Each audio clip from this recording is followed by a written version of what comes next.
The Tipping Point with Mike Tipton is brought to you by Dubby. What is Dubby? Dubby is a clean energy drink that is made to give you focus with no crash, jitters, or angst like those other energy drinks have. They also have no maltodextrin fillers and don't use artificial dyes. Dubby contains vitamins, amino acids, a nootropic, and 150 milligrams of caffeine. Dubby's products are made in the USA in an FDA-inspected facility that strictly adheres to GMP manufacturing guidelines. All of the flavors are unique and custom-made by Dubby, and you'll never taste our taste anywhere else. The best part about it is they're affordable. Dubby's drinks come out to about $1 per drink, much cheaper than Starbucks or any of those canned energy drinks. To learn more, visit w.gg.com/discount/MRTipton33 and place your order today. Use promo code MrTipton33 and save today. Dubby Energy, be better. What's going on, everybody? I want to tell you about my new friends over at Cleverman. Visit them online at becleverman.com. What they gave me was the energizing face and beard scrub along with the Cleverman face scrubber. And trust me when I say this, the energizing face and beard scrub smells amazing. Combining it with the face scrubber, making sure that your boy was looking as good and sexy as possible, opened up a whole different sensation in my face that I haven't ever felt before. I felt so clean, so fresh, and so clean, like Outcast said, and it helped me feel like I was ready for my day. Make sure you visit them online at becleverman.com and follow them on Instagram at clevermannyc. The link is up in my bio if you want to check out all the amazing products they have. Visit them online, becleverman.com.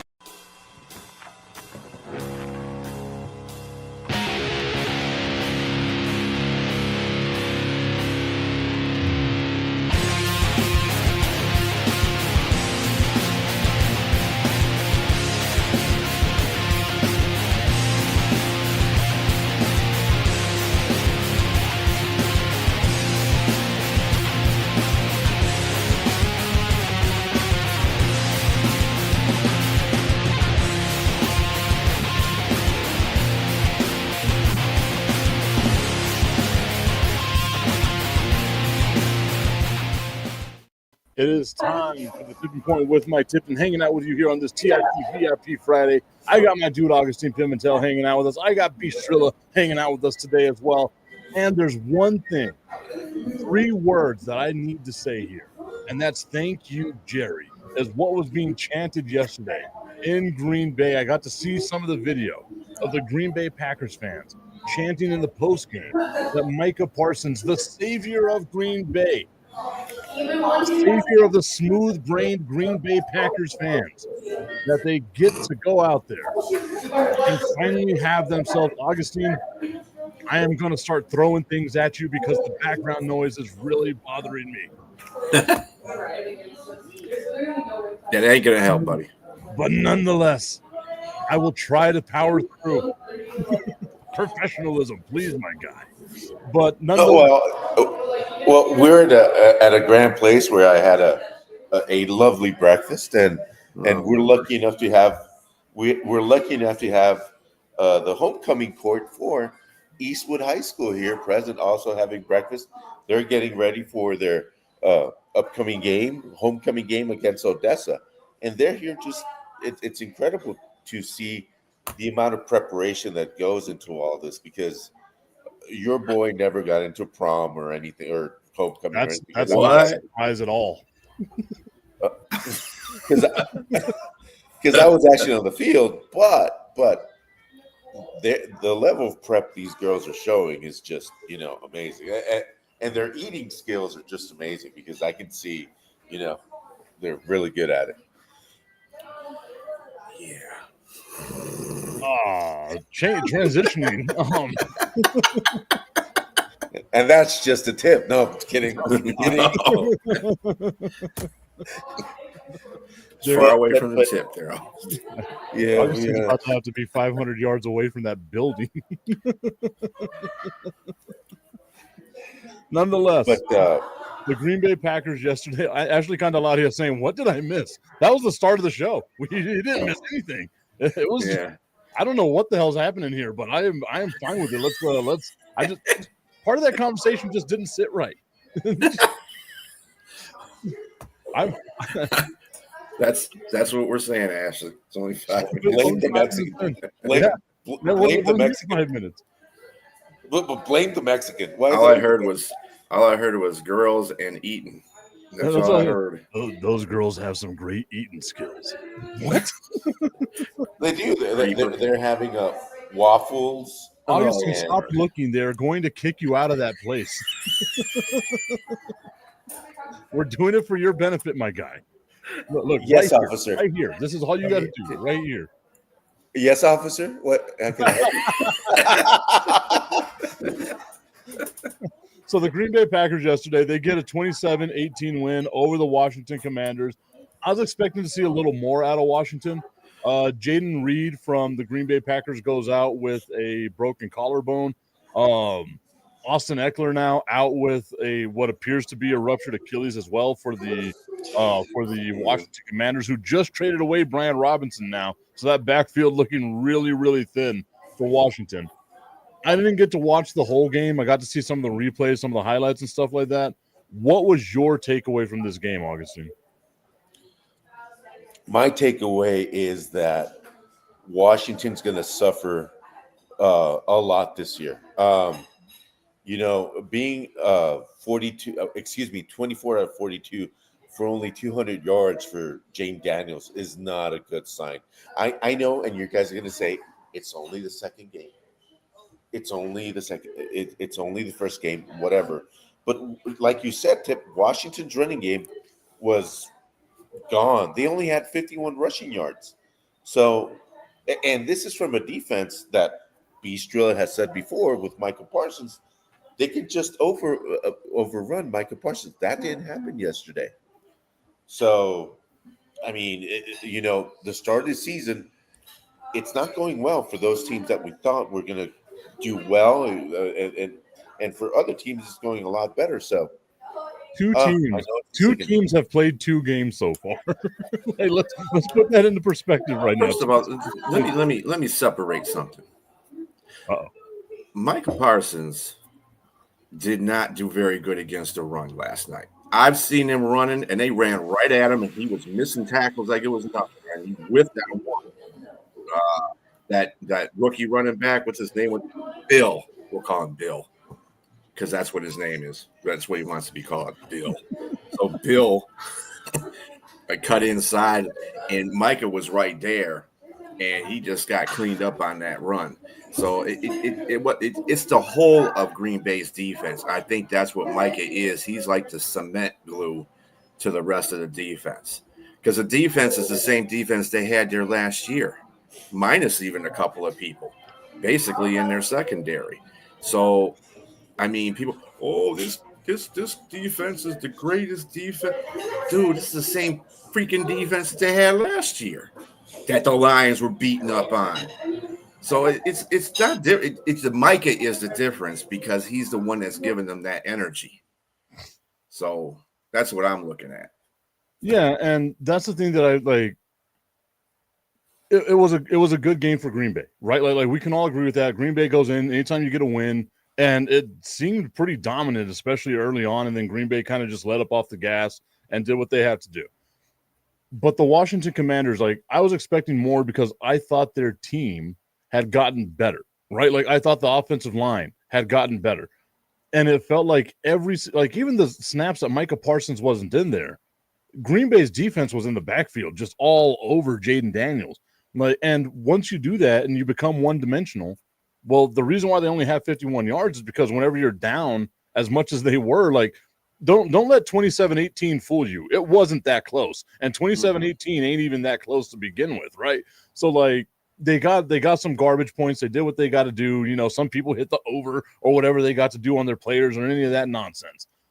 That game was so lopsided and one-sided that whenever you can become a one-dimensional offense and the pass rush from the other team gets to, pad their stats and do all that, that's what you're going to get, right?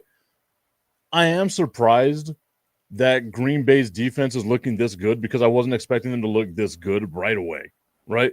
But again, it's a small sample size. Like it's a super small sample size. Can they be this the entirety of the season? I don't know. I want to say yes, but I've also seen Micah Parsons be as great as he is for the Dallas Cowboys on a 27th ranked defense, and we just saw that last year, right? They get an injury, something like that happens to Green Bay. There's a lot of what ifs that can be in this scenario when it comes to the Green Bay Packers. For me, though, it's 2 games in, and we're annoyed. Like every article on ESPN is talking about how great the Green Bay Packers are going to be. Like we're in this weird hyperbolic chamber right now. How great the Green Bay Packers are going to be. There you go. There's about 500 people with us in the hyperbolic here. That's a tight fit right there. But you've made it happen before. But here's the thing. I mean, over the course of two games that they have played, their defenses look pretty good. And Jordan Love's, his passing has gotten better. As I see him a lot sharper than last year. And that's saying a lot. And there are other quarterbacks. For example, my favorite quarterback of all, Joe Burrow, he looked lost last week. And that offensive line just was not helping. So Jordan Love, I think he has all the elements to make a deep run in the playoffs. How deep? I don't know. How good? I don't know. Go ahead. However, you say that. The first game, he almost threw 2 interceptions. Well, he threw an interception that was called back that was returned for a touchdown, and the other one, Anzalone, just dropped. So, no, I don't think he's sharp. I just think he's playing within what the offense has got because the defense is playing so well. What I want to see now, the next 2 games they have are on the road. One's against Cleveland, which has a very good defense, and one's against Dallas. So we want to see what happens in these 2 games. I guarantee you they ain't going to be running the ball up on Dallas like they did, previous years. So yeah, and that's the thing, right? Go ahead, Tipton. August. I got a question for you. That Dallas Green Bay game. Who's going to want it more? That's the thing that's going to define that game. The Cleveland game, I think it's going to be one of those. If they win, lose, whatever, they're still going to be looking forward to that game because of the Micah Parsons situation. Well, we're going to see, Dallas is going to get tested this week, right? Like the New York Giants have what we all presume, at least this early on, to be a really good pass rush. So the Dallas Cowboys are going to get tested this week. Like the defensive line from New York is going to test the Dallas Cowboys offensive line. If the Dallas Cowboys offensive line becomes a turnstile, then there's going to, Micah Parsons could wind up having a field day, right? But I like Dallas's offensive line. And I also feel like we're disrespecting Cleveland looking, 3 weeks ahead right now. And I know the Browns aren't good. They're more than likely going to lose that game. But like Strilla said, they've got a pretty solid defense, and the sun shines on the dog's ass every now and then. And if you're Micah Parsons and you're looking forward to Dallas, this is a classic trap game, man. Like, I know it's early on in the season, but it could be a trap game. And the Packers, to me, like so much can happen between now and then, right? Like the Packers now not having Jaden Reed for the foreseeable future. Like it's going to be a long time before he comes back with that collarbone. What's that offense going to wind up looking like? I think we got to see the Washington Commanders defense get exposed yesterday, which is something that the New York Giants aren't going to do to them because the New York Giants have a constipated offense at best. Now you got teams that have a halfway decent offense, what they can do to this defensive team for the Washington Commanders. The Cowboys, like we said, they went punch for punch with Philadelphia. Now you can say, okay, the offensive line looked a lot better because they were missing Jalen Carter up the middle. Well, sorry, dude, you got to play the card you were dealt. You want to spit on people, you're going to miss a game, right? Like it's kind of the way that it goes. What the Eagles trotted out there versus what the Dallas Cowboys trotted out there, it looked pretty good. And we can say Philadelphia is the measuring stick of the NFL right now. They're the defending Super Bowl champions. We all can say, like, we can all envision, maybe not Tommy, but we can all envision a scenario where Philadelphia makes it back to the Super Bowl, right? Like we're expecting this to be a really good team. If Dallas goes punch for punch with them, then I think they can probably go punch for punch with Green Bay too if both teams are healthy at that time. But there's so much that can happen between now and week 4 that are too many variables. Well, I mean, the offensive line for Green Bay is already decimated. Two of their players weren't playing last night, so and one of them is a really good tackle. So I mean, I don't know. I mean, they and you gotta put it this way too. Washington's defense stinks, and the only reason, like I told everybody, the reason why they look good against the Giants because the Giants' offensive line stinks.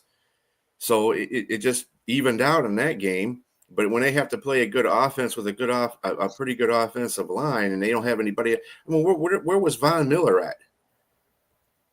I mean, Von Miller was out there, but he didn't do anything. He didn't make an impact on that defense. That's the guy that's supposed to be making impacts. He's not making any impact down there. I don't even know why they signed him. Von Miller had one tackle yesterday and half a sack. But I mean, if that was Micah Parsons' stat line, oh my God, it would be amazing, right? Like, this is the most amazing one tackle and half a sack that I've ever seen in the history of the NFL. Tommy Cananto was saying, I don't understand how Micah is so butthurt about something he asked for. We've all seen, or we've all been this person, right? You get out of a relationship, you ask to be out of this relationship. You see that your ex is like, whatever. Like we're moved on. We're just doing what we got to do. Head down, focused. And you're just sitting there talking shit or hearing somebody talking shit about that ex that ain't doing nothing to you. I cannot, I want to say, because people send me these things all the time. Over the last week, Micah Parsons has had the Dallas Cowboys name in his mouth at least 7 times. We haven't even had a full week this week. And he's tweeted about the Dallas Cowboys 7 times. Let it go, my guy. You asked to be traded. You asked to get the contract you got. Why are you still out here acting like you were wrong somehow? Like it's weird to me, man. It's making us talk. That's the thing. It's making us talk.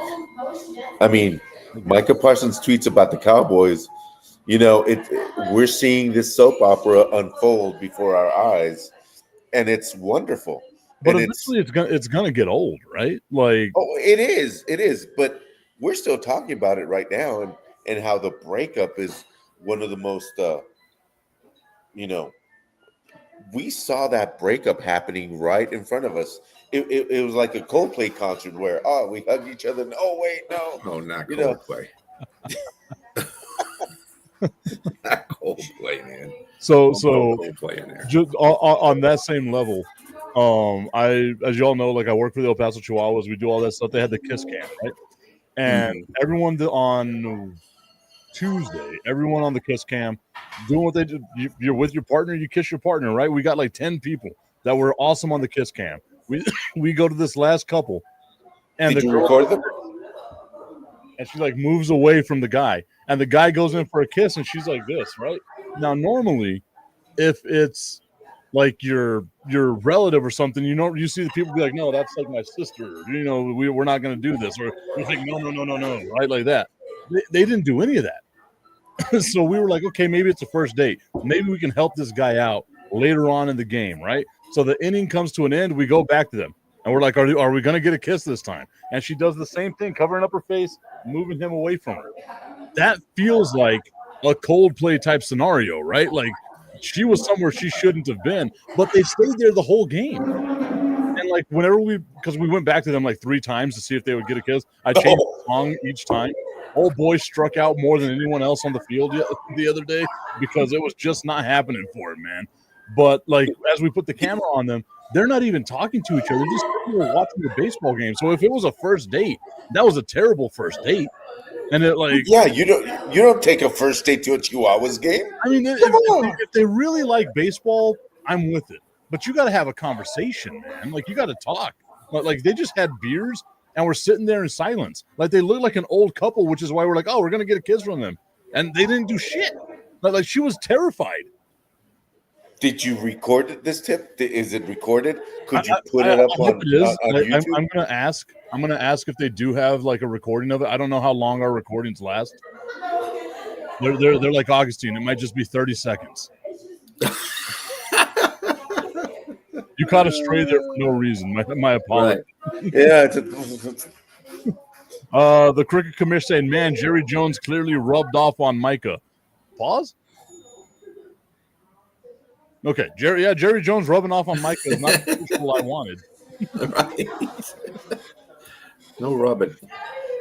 Let's not have any Jerry's rubbing age, this I'm morning. surprised you can still do that. Good for him. Well, I'm sure he can. Good for him. And his wife, though. It's called green rubbing. It's called green rubbing. Yeah, He rubbed up all that money.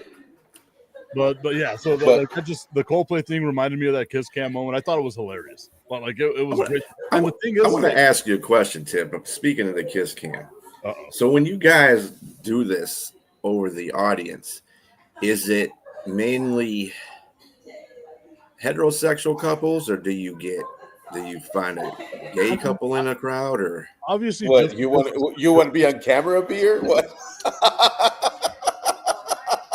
Obviously, Yeah, just you and me, statistics, Augustine. there's more heterosexual couples, but we have had some like homosexual couples that have been on the kiss cam too. So it is what it is. I mean, in this day and age, that's just the usual thing now, because I see it sometimes in professional sports when they do the camera thing and they do catch gay couples and same-sex couples. Let me put it that way. But I think what is hilarious is if people they're watching a sporting event and if it's two women, oh my God, better. They are happy. Yes. Right. So that happened yesterday. As a matter of fact, it happened yesterday. No, Wednesday with the day game because of the alcohol that was being drank. So we thought we were going to get two couples, right? Because it was a girl and a guy and a girl and a guy. They're all sitting right next to each other. We put the kiss cam on them. The two girls just went right at each other, and we were like, "Okay, cool." And the whole crowd was like, "Yeah, fucking let's go!" Like it was a little wild, man. It was rock paper scissors. Anyway, they were rock hard, just like the way B likes. That was scissors. Lineman. That was scissors. That's what that was. But I mean, and I was like, you know what, cool. Like they're cool with it. The fans are fine with it. Like that's the thing. But like with this other couple that I was talking about, every time they wouldn't kiss, the crowd would boo them. Whenever we would show them, the crowd would be cheering like beso, beso, beso, and they just never like. Eventually, you got to succumb to peer pressure, right? Like, good for her for, I guess, resisting. But I feel so bad for old boy because like he struck out. And it was a sold-out game, so there was about 9,000 fans there. He struck out in front of 9,000 people, more than anybody on the baseball field did. I mean, it's a kiss cam. This stuff happens at games sometimes. So, at least fake it. If you don't really want to do it, just fake it anyway. Timbers. That's a great comment. Arr, scissor me timbers. That's exactly the voice I was imagining. But I was more imagining like scissor me timbers, scissor me. Nobody scissors as good as I do. Nobody wants to see the graphic pornography on the TV. We can't even watch that in Texas anymore. Yeah. That's why you have a kiss cam. That's as close as we get. Yeah. Might get a little tongue action, Like, oh, hey. Oh, and then the funny thing is like, as you all know, I'm a big fat guy. I got no problems being a big fat guy. At the beginning of yesterday's game, they always get fan shots while we're waiting for the umpires and stuff like that to come out. We're playing music, getting people amped up for the game. And they put this camera on this big fat guy. And he does a slow motion, let me try to suck in my gut. That doesn't really work because his gut's kind of hanging down by his knees. And it just like lifts up a little bit. Like that's all it did. Like it accentuated his gut. And I was like, my guy, you're there at a baseball game. Like, let it go. He had like 2 hot dogs and a beer in his hand. I'm like, the visual. Like, you don't need to suck in your gut. We know what's happening here. He had food in his hand too. You meant that. Tommy Yes, Canasto sir. reminding us that children are present. Hey, Tommy, if that is you that's on that profile picture, man, I'm not messing with you because you look like Pitbull, man. Dale. I was just say he looks like El Barrio. El Barrio, yeah. Segundo. Hey, Tommy, come over to La Madeline so we can have a picture together here on the show. That's right. That was a funny Tommy's thing. a celebrity. That was a funny thing. Or Tommy, just go over to La Madeline and save those high school girls from Augustine. Like that would also be escort Augustine out of here. Like, but that was the thing. Augustine and I, we met up a couple of months ago for the Crushed Peanuts thing. Also, shout out to our friends over at Crushed Peanuts. You can check them out here in El Paso on the east side at local Valero and Chevron stations. And you can also visit them online, crushedpeanuts.com. They got new flavors and stuff like that coming out. Go check them out. They're amazing. They're delicious. Everybody loves them. Everybody loves them.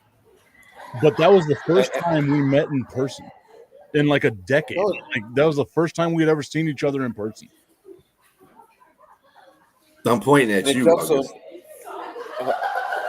And it felt so natural.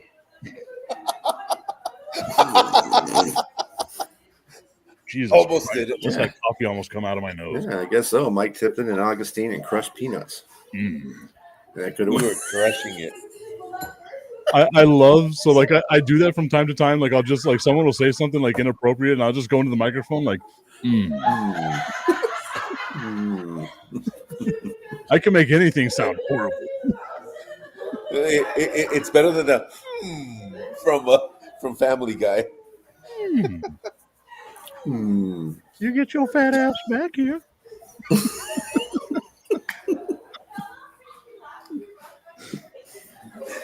There's one thing I'm really good at. It's impersonations. I get them fucking down pat pretty well. My one small talent that I have.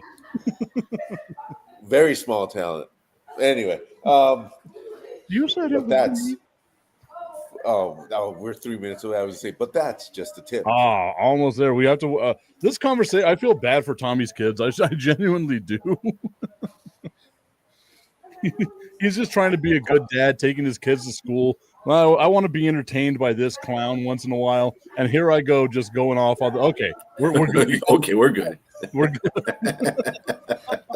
I can just imagine Tommy's kids getting off the car like they're like Tommy shooing them out the car. Get out, get out, get out, get out. Yeah. Tommy dropped him off 5 blocks early so he could be a part of the conversation.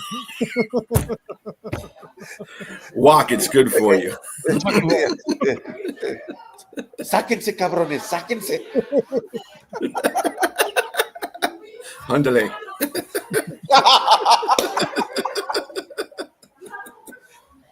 Wow, Strella breaking out the Spanish. I like it. Yeah, that's about the.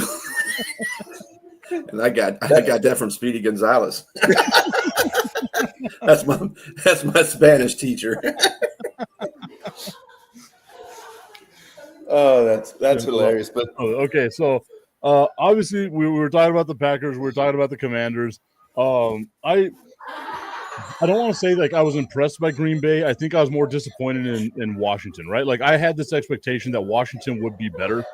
I get it, the injury to Austin Eckler, but that didn't happen to the second half. They just looked like all out of sorts on offense. You expect more from McLaurin. I know Zach Ertz got that garbage time touchdown, but it feels like a super disappointing matchup, right? Like, I think all of us were expecting a shootout, a close game, something that would be a little bit riveting because there's expectations for both these teams, right? Like, we expect both these teams to make the playoffs.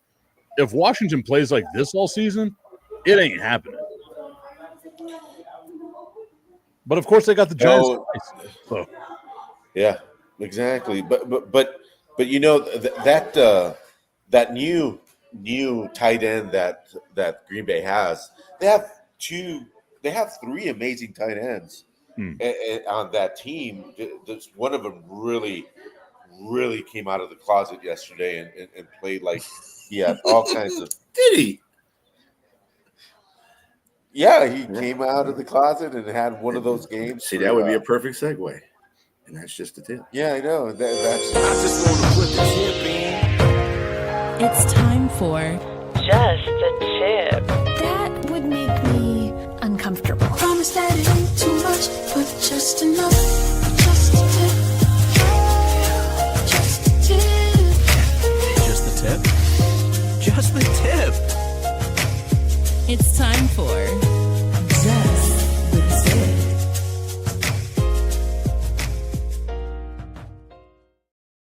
Just the Tip is brought to you by our friends over at www.myhappynuts.com. Go over there and visit myhappynuts.com. Use promo code Mike Tipton at checkout.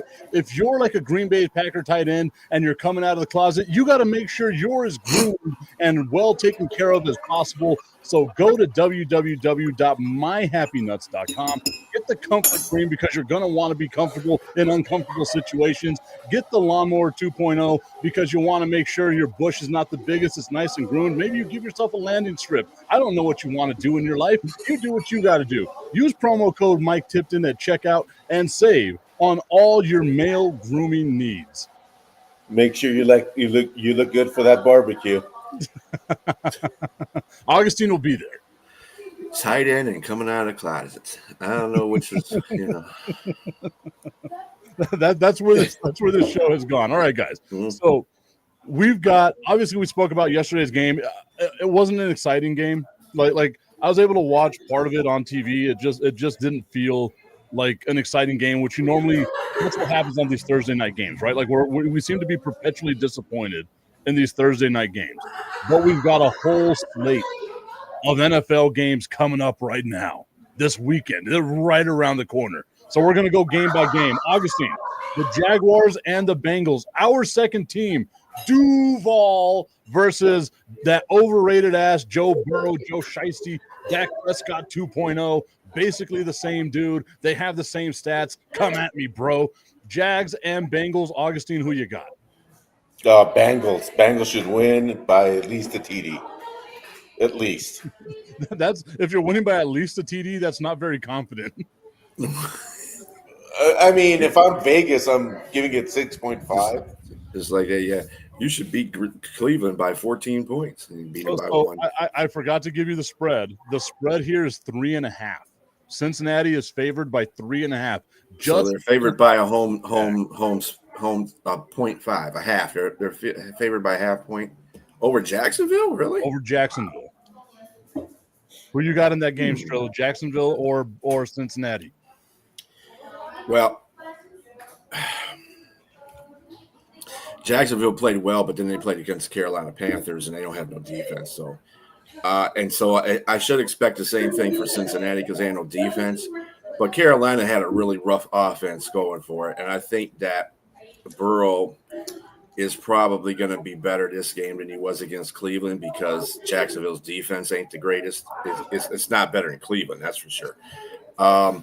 So I'm saying Cincinnati winning that game. Probably, and I'm not trying to be funny either. I think it'll be about like 7 points, somewhere around there, 6 to 7 points. That's what I think is going to happen, right? Like I think anybody is going to be able to put up points against the Cincinnati Bengals. That defense is just not good. If Cleveland was a halfway decent offense, they would have won that game, which was a wild thing to think about, right? I think Jacksonville's defense is decent. I don't think they're going to let the game get out of control. I don't think it's going to be anything like that. I think Jacksonville can stay in this game. I think the Jags lose, but I am covering the spread here. I think they only lose by a field goal. I can't see them losing by a whole bunch. So I'm taking Jacksonville to cover the spread here, but I think the Bengals are going to win that game outright. But if the Bengals struggle against Jacksonville, it's going to be a long season in Cincinnati this year. Mm-hmm. Like I know it's only 2 games, but if you struggle against Cleveland and you struggle against Jacksonville, that's more than enough for us to be like, you're going to be a bad team. That offensive line is so questionable for the Bengals. It's just amazing to me that you can have that much talent and not have a decent O-line to get the ball, to get Burrow a 4-second protection range. That's all he needs, 4 seconds. I mean, I know it was Myles Garrett, but didn't he have 3 sacks in that game? Yeah. Yeah, he was killing them. But that's Myles Garrett. Jacksonville doesn't have a Myles Garrett. I mean, Josh Allen is pretty good. Yeah, he's not Myles Garrett. No, I mean, clearly, but I mean, they've got a solid defense there, and if I'm not mistaken, they're actually going to be playing Travis Hunter a little more on defense as well this week, is what they said. So, like, I'm interested to see kind of what they do with him, like how he's going to be defensively, how he's going to be offensively. I just, again, like in a normal situation, I think Cincinnati blows the Jaguars out of the water, and you all know I love me some Jacksonville Jaguars. But Cincinnati You mean the London Jaguars? The London Jaguars, yes. Our guy Tommy Carranza saying that he was conflicted last night. He couldn't decide who he wanted to lose more. I think it was our chat that we had, the podcast chat that we had, where I said I was rooting for an asteroid to hit Earth. Yeah, like at the 50-yard line. I couldn't both teams should have lost, and I was willing to sacrifice humanity for it. Like, that's what I wanted to happen. Augustine, your Patriots on the road against the Miami Dolphins. Both teams did not look good this past weekend. Obviously, there was some weather stuff in New England. The Dolphins have a bad – offensively, they look bad. Defensively, look bad. Special teams, they look bad.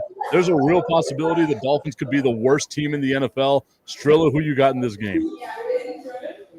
Well, I'm surprised they're giving Miami a 1.5. Yeah. Damn.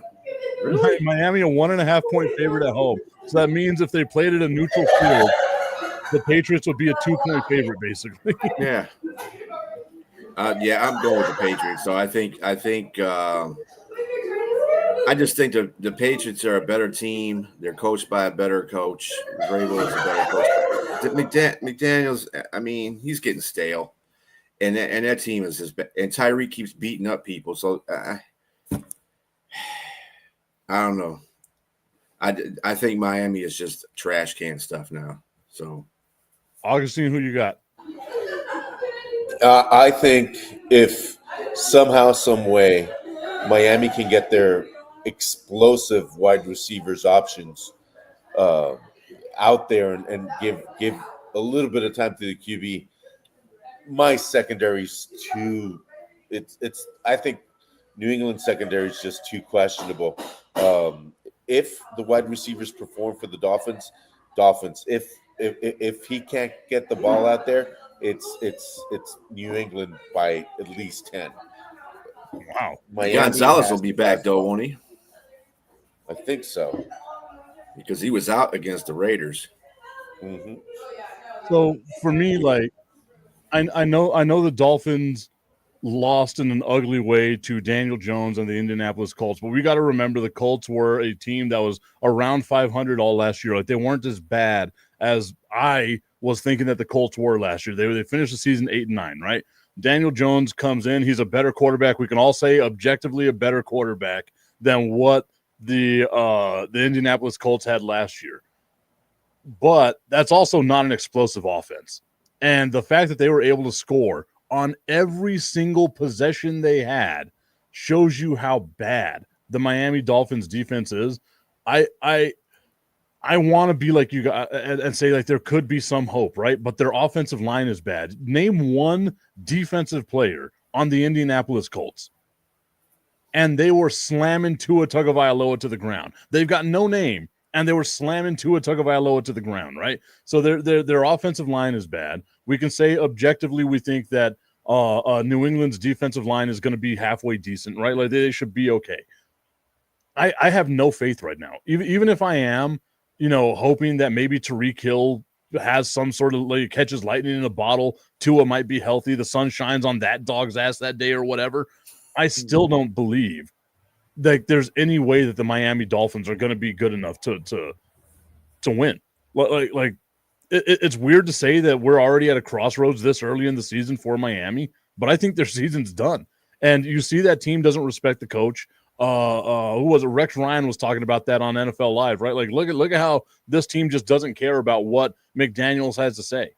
And maybe there's like some pride there that they can play for or something, but it just feels like they have none of that. Like it just feels like this team is they went down the drain so fast. And like, we were talking about this team 2 years ago.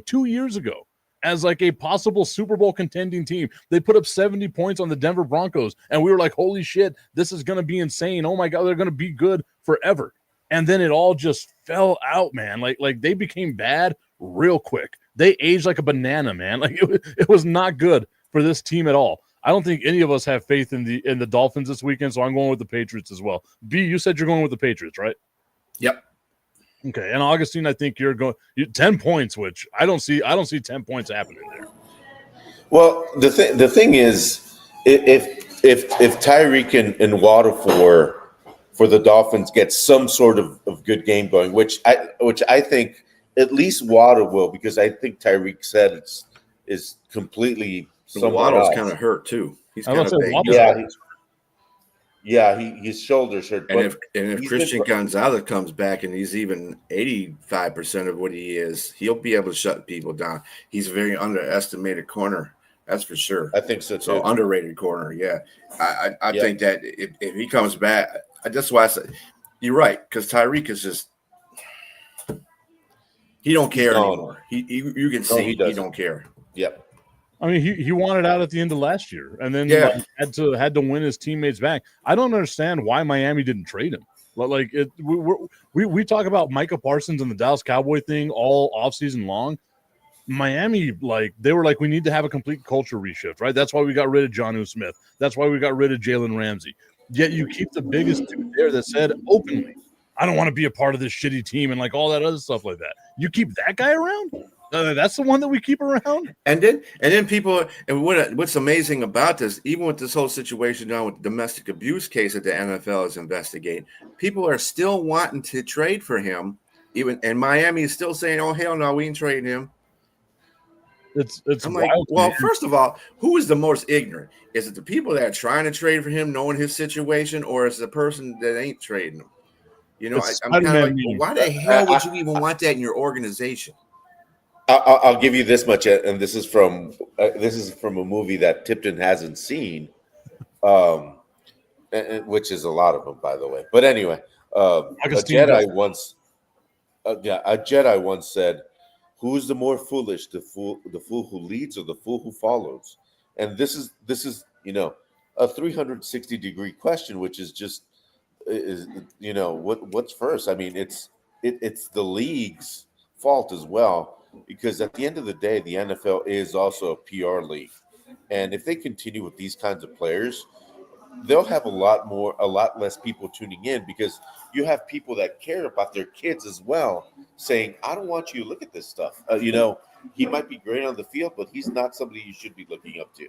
I don't think that's ever going to be a case with the NFL. Like, you had people, a decade ago, we were talking about concussions, right? Like, you have people dying from concussions, killing themselves, shooting themselves in the chest so that they can donate their brain for CTE. The NFL gets, $1 billion settlement to pay old players for like the brain issues and things like that they have. That was a time where everyone was like, oh, we're not going to have our kids play football. We're not going to support football. We're not going to do this and that. And the NFL has grown exponentially since that time.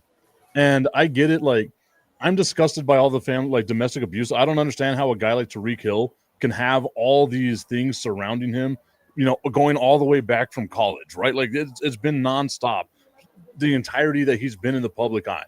I don't understand how he can still be out there, other than the fact that we'll do anything for talent, right? These teams will do anything for talent. The fact Greg Hardy, whenever he was in Carolina with the Panthers, picked up his girlfriend, threw her onto a bed full of assault rifles, and said, choose the one you want me to kill you with.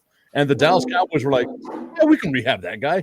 Like, that shows you what type of league the NFL is, right? And it's like, it's not like domestic abuse is a thing that's new, right? Like we're not new with this with the NFL, and it's Tipton. At least I will not be letting or watching that game because of that as well. Because I think if somebody needs to set a precedent, I'm not scared to set it. And one thing, and I know this is completely out of scope.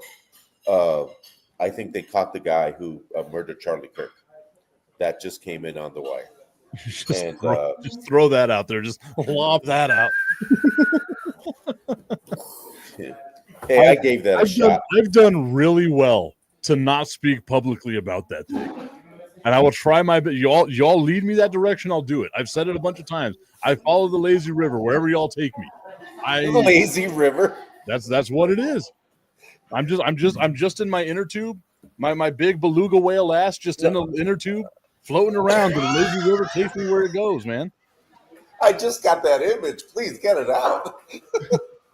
No, but all I'm going to say about Charlie Kirk is the following: whatever your views are, whatever it is, this is something that should not happen. It's that simple. I mean, we have to talk. We have to have the mental aptitude to talk about stuff. Sit down and just talk things out. Whatever you views on Charlie, whatever they are, I don't care. This does not happen to another human being. That simple. Yeah, shouldn't happen to another human. But this is America. And once you understand that fact, this is what America's been about since the creation of this country. So, I don't want to poo-poo it because it's a terrible tragedy, obviously. The man had 2 kids and a wife, regardless of what his political views are, whatever, he's still a human being. And to have that happen out in the open, that's just horrifying. But this is what this country is made up of. And people just don't understand it. They don't want to understand the truth of America. That's the problem. The New York Giants at the Dallas Cowboys. The Dallas Cowboys are 5.5-point favorite. Hey, that game is going to be a shootout. Thank you. That game is going to be a shootout. I see what you did there. The New York Giants 0-1, the Dallas Cowboys 0-1. We're all saying that the Dallas Cowboys should win this game, right? Like, I know 5.5 seems a little low for what we're expecting. Like, the Giants defense is great. Like, we're talking about the teams previously. Like, they've got some questions on defense. I think the Giants have the defensive question answered. They just don't have anything on offense. And if you're going to roll with Russell Wilson, it feels like you're shooting yourself in the foot. I said this the other day on the Crooked Commissioner show. At least if you had Jameis Winston out there, he'd be slinging, right? Like you don't know what's going to happen, but he'd be dropping that pill wherever it goes, and it would make your offense look fun. All Russ has is the deep ball, and that's about it. And I don't think there's any receiver like Malik Neighbors is going to get double teamed. You can stack the box against Tracy in the run, and there's literally no one else that you need to worry about. It's going to be a long day for the New York Giants. What do you think, Augustine? I think if CeeDee Lamb brings his hands over to the game, it'll be Dallas by 20. If CeeDee Lamb actually grows his hands back? Yeah. If he grows his hands back, it's going to be a riot. It's Cowboys by 20. What's wild about that game where CeeDee Lamb dropped those passes is he had like 12 catches. like he had he just had like 120 something yards. Yeah. But it's not about the yards all the time. It's not about how many catches. It's the ones you don't catch that get looked at. And he had some whoppers that he dropped. I was like, dude, right in your hands. As a Cowboys fan, I was watching on Friday. They're like, there was one person at Dallas Cowboys practice, and it was CeeDee Lamb. And like the nerd in me, the Dallas Cowboys fan nerd, was like, that's what I want to see. I want to see you out there just giving it your all, catching off the throwing machine, doing everything you got to do, brother. Like it just like all of it just came out of me. Like I was like, that's the type of guy that we need on this team. They had an interview with him. Is it actually going to matter? They had an interview with him too because they caught him practicing on a jugs machine. Mm-hmm. So that was a Mont St. Brown jugs machine for $19.99 that he shipped over to CD for free. And but anyway, no, he was practicing on it, and they caught him. He's like, I didn't want anybody to see me practicing on a jug, dude. You dropped like 3 important passes that could have turned the game around. I would be practicing, trust me. It's wild that he had 4 drops in that game. Like, and we all know that's the apparition. Like that's not the normal for CeeDee Lamb because he is. It's not. But and those drops were perfectly thrown by Dak Prescott. Absolutely right in the basket. Or as I like to call Dak Prescott, NFC Joe Burrow. Don't be insulting Joe Burrow like that. I'm elevating Joe Burrow like that. Joe Burrow wishes You he were had elevated Joe Burrow. You know who I compare Dak Prescott to? Who? I compare him to Matt Stafford, only because that Matt Stafford was getting disrespected so bad in Detroit, even though he was the one that was leading the charge. Detroit wouldn't have been half this playoff games if it wasn't for Matt Stafford. Now, granted, he did have Calvin Johnson for part of his career, but then once he left, he actually became a better quarterback. Yep. And propelled that team. And I think that's the same thing on balance. Even though Dak has a better organization, they've won more, they still disrespect him. And it takes 22 guys on the field to win a game, not just him. And it's like the game that they had against Green Bay when Green Bay was running all over them. That was a defensive problem. It's hard to be, if you're passing the ball off through the game and they're going to key on it because you're already down by 2-3 touchdowns. Stuff happens like that.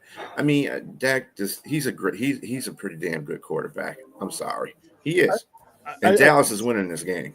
I think Dak is going to be in that same boat that Tony Romo was in, where like no matter how well he does, unless he wins a Super Bowl with the Cowboys, people are always going to be like, well, you didn't win a Super Bowl, you didn't do this, you didn't do that with the Dallas Cowboys, blah, blah, blah. Like, there's more pressure. We could say this objectively. There's more pressure on being the Dallas Cowboys quarterback than there is on any other quarterback in the NFL. Rightfully so, unrightfully so, whatever it is, you're chasing the ghost of Roger Staubach and Troy Aikman. That's the standard that you have to live up to, right? And it's wild to me that like the Patriots don't have that because they had the greatest quarterback of all time. You had to chase Tom Brady. And we all are like, you know what Tom Brady did, that'll never be replicated. That's a whole different world. No other quarterback's going to get there, right? But no other team has that issue where you've got to try to live up to the standard of 30 years ago. The Cowboys have been bad or mediocre longer than what they were good, right? Like let's just put that out there, but longer than what they were great. The small amount of time in the 70s, what they were in the 90s, but they still have to chase that ghost. It's a weird thing, and that's why I think Dak doesn't get the love and the respect that he deserves. He's a really damn good quarterback. You saw how the wheels fell off the Dallas Cowboys wagon last year without Dak Prescott there. Mm-hmm.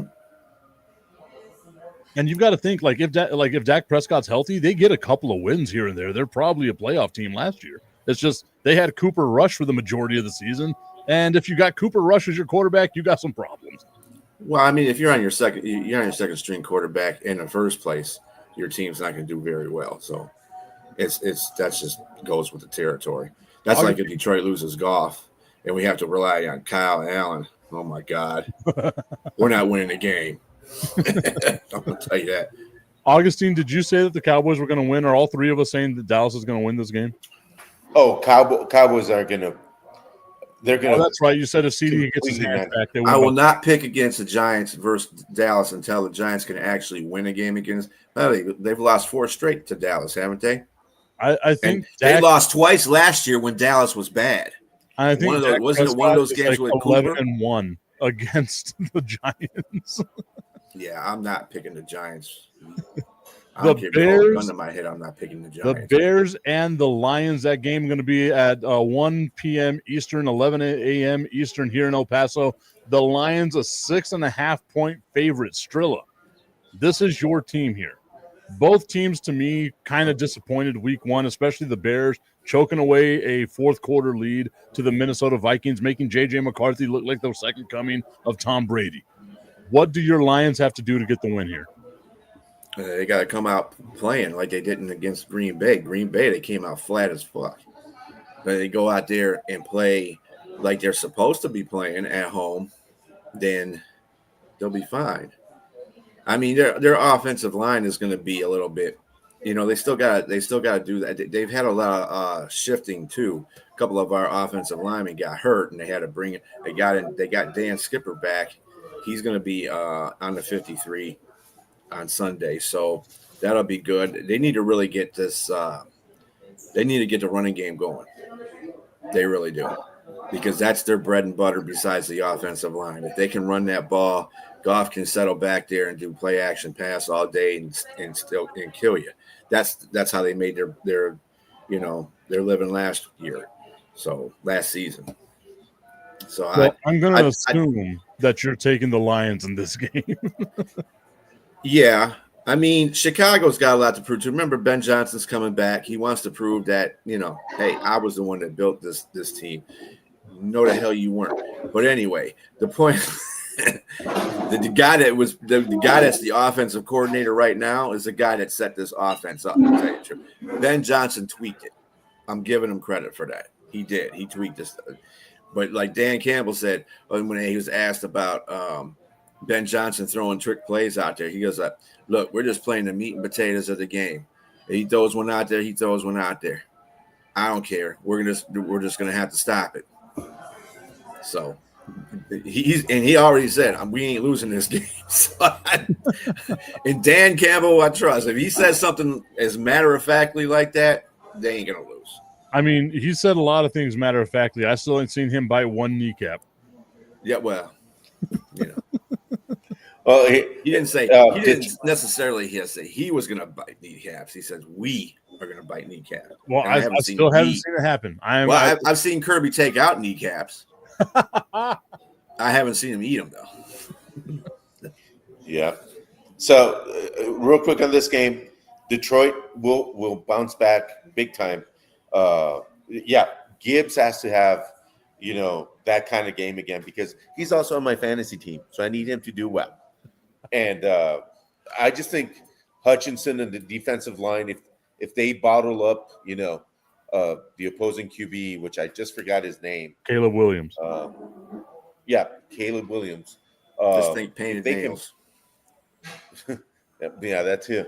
But if they can bottle him up and have him contained, it'll be a long day for Chicago. Another thing the Lions got to do is they got to just sit there and hold their own against the first two drives because those are scripted plays. When he was playing against Minnesota and they had the scripted plays, he was killing it. But then once the scripted plays left, Flores said, "You know what? I think the scripted plays are over with. Let's go ahead and start blitzing them." And that's what he did. And he threw Caleb all out of whack in that game. So that's why the fourth quarter was so bad. You see how bad he was overthrowing receivers too. He had DJ Moore right near the goal line, and dude was wide. There was nobody within 10 yards of him, and he overthrew him. But I will say, like even if it's the scripted plays last season, Caleb Williams looked bad on those too. Like you saw some growth here. Like there was a little bit of growth. It's just again, like to me, it's a whole team effort. Whenever you blow a game like that, like Chicago's defense was nowhere to be found in that fourth quarter. Their offense was nowhere to be found. Their special teams was nowhere to be found. Ben Johnson was nowhere to be found. Like the whole team just collapsed under itself. Right? Like it was an implosion of epic proportions. You expect them to be better, but this ain't the game where it's going to happen. Like I think Detroit's going to come out here. They've got something to prove. They were embarrassed last week. They're going to come out here and they're going to want to slap the dog shit out of the Chicago Bears, and that's kind of what I'm expecting to happen here. I wanted to get to more games, but I don't think we have enough time on this one, guys. I want to thank you guys so much for being a part of today's show, especially Augustine, creeping everybody out at the very beginning of the show. Yes, officer. Don't worry, we called them. So you've got about maybe 5 minutes before the red and blue start showing up. The special unit. Special victims unit. Dun, dun. Special victims unit. You hear that dun dun? That means I've never seen that show. What? I would say Gibbs showed that last season when Montgomery was out. I know they got in the depth chart, they got Montgomery as the 1 and Gibbs as the 2. They're not letting that one go. But Gibbs should be the 1 because he can do a lot more. On one of my a lot of people say Gibbs can't do anything like run outside or run in between the tackles, but that's BS because he was killing it last year running between the tackles. So, but anyway, yeah. So on one of my fantasy teams last week, I lose George Kittle. This is all the same fantasy team. This week, I lose Jaden Reed and Austin Eckler. That league I'm already saying is done. Like I think I'm done with this league. My injuries are going to start piling up on this one. I'm sorry if I got one of those players and you got those players as well. Their injury happened because of me. It's only the second game. Isn't that what you're saying? all over it's only the second game.